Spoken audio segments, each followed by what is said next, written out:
Здравейте, приятели! Днес решихме да се поразходим малко в Търново.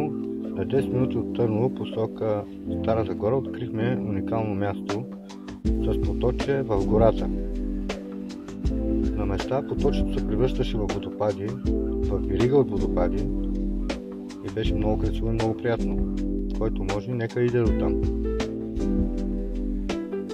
Скали, гората беше рядка, без храсти, без излишни неща. Ето ги водопадчетата, водата се разбиваше на малки мехурчета, обогатявайки потока с кислород. 100% има и пастърви, но не съм видял. Но тези вирови не може да ни крият пастърва, според мен. Продължихме нагоре, около 1 км е целият преход. Малко е трудничък като цяло, но е приятно. Който обича такива места, знае за какво му говоря.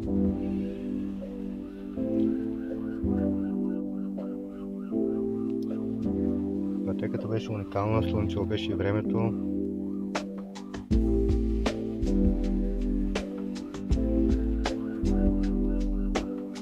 И вървейки нагоре и напред, стигнахме до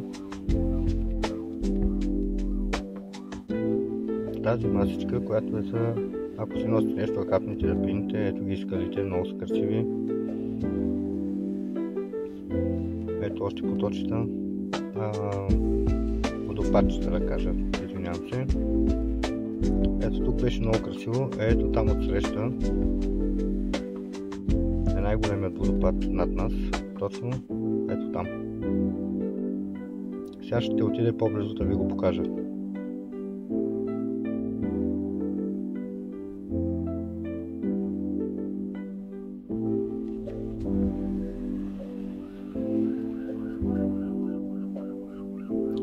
Насладихме се на природата, около час сме стояли.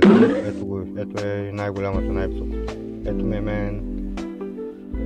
После огладняхме и скокнахме до арбанаси да си хапнем. Имаше страхотни чорбички.